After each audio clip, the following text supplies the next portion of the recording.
Our lesson tonight is taken from Luke chapter 22, verses 31 and 32, where Jesus is talking to Peter shortly before Jesus is going to wind up being taken by the mob.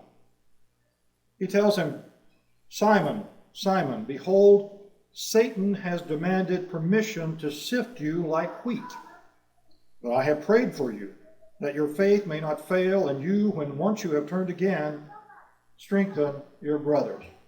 That's an interesting term, that Satan has demanded to sift you like wheat.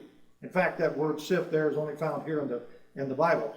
But you'll see that I have a picture here, and I'm not implying in any way that this gentleman, who I have no idea who he is, has anything to do with Satan. But just to give you an idea of what I think is being talked about here in the general sense. You'll notice that we have Luke 3:17 up here.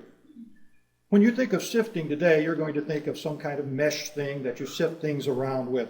I'm not sure that's what they were talking about then, nor am I sure that they had any such thing in those days.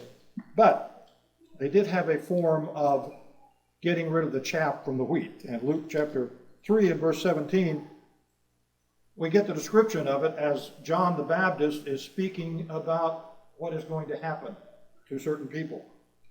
And he says here, he's speaking about Jesus Christ here, he says, his winnowing fork is in his hand to thoroughly clear his threshing floors and to gather the wheat into his barn. But he will burn up the chaff with unquenchable fire. A way of separating the heavier wheat kernels from the lighter husk and whatever weeds and other things got in with it, much as this man is doing here. Since this is a photograph, I'll assume this is not somebody from Bible times, and that people actually in some parts of the world still use those old methods of sifting. Obviously, what Satan is thinking about here is bringing out the bad parts of Peter. And it seems that Satan believes there will be a lot more chaff than wheat in Peter. Somehow he'll cause Peter to fail. Well, in one sense, he did cause Peter to fail. But when I use siftings here, what I'm thinking about, and this applies whichever method you use, we're talking about, according to Incarnate Dictionary, things separated out, parts or elements separated out using a sieve or by a process of elimination, or in this case by some wooden fork. So that's what we're talking about tonight, and what we're really going to be talking about is this. If Satan sifted us, what would he discover in us? What weaknesses, what problems, like he discovered in Peter? And we're going to talk about a couple of things that he discovered in Peter. They wind up actually going together in one sense, one strange sense. But let's look at first, and you may not have thought of this way. Sometimes I think of things a little different than other people, so you're welcome to disagree with me.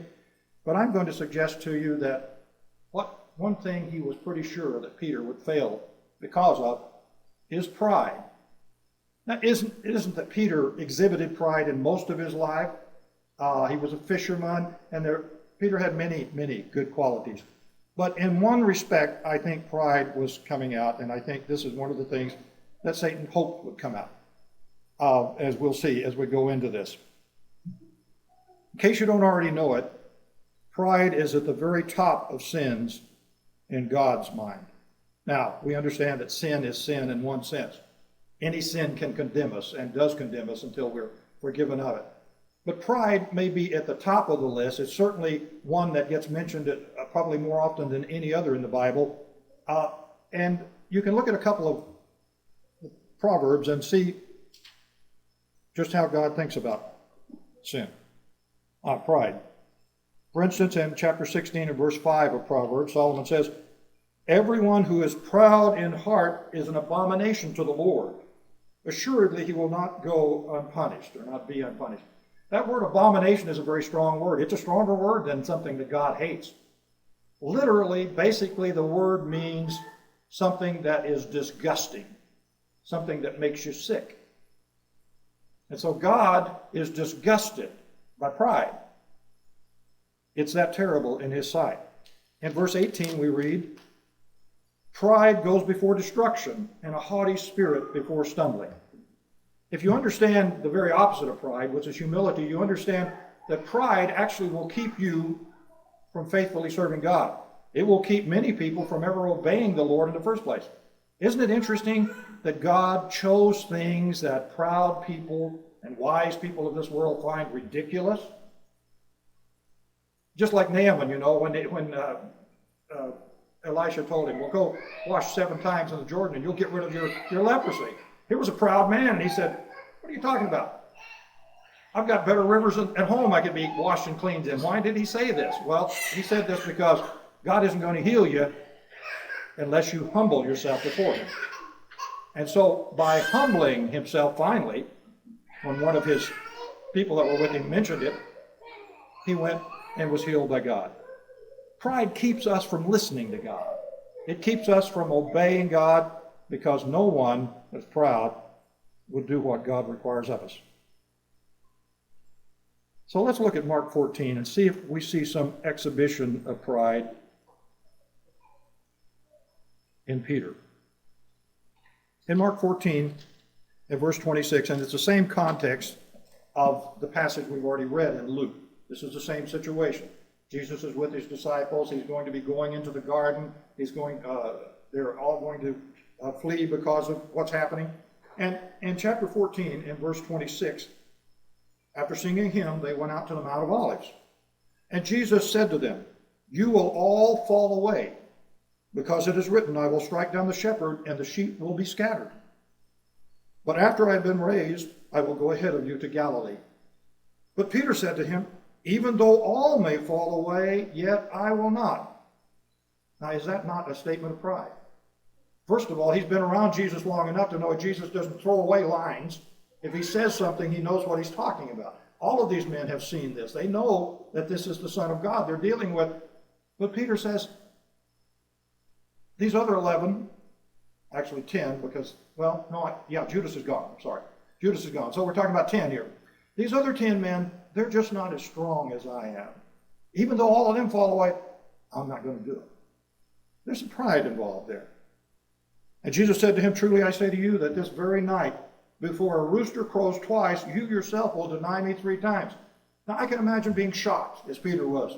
And I can imagine that being a hurtful thing to think about doing, that you couldn't imagine doing. But I think a humble person in this situation would say, oh, I hope not, but if the Lord says it, it's probably true. But what does Peter say? Peter kept saying insistently, even if I have to die with you, I will not deny you. And of course it says they were all saying the same thing. So they were all, in that sense, not knowing what they were talking about. But I think there's some pride there. I really do believe that's being evidenced by Peter. And I think Satan knew about that as one of the things that in his sifting of Peter, that he would be able to touch and bring about what is going to happen next with Peter. We're all familiar with one of Jesus' parables where he is pointing out how God looks at proud people as opposed to people who are not. We need to be reminded of this from time to time as Christians. He also told this parable to some people who trusted in themselves that they were righteous and viewed others with contempt.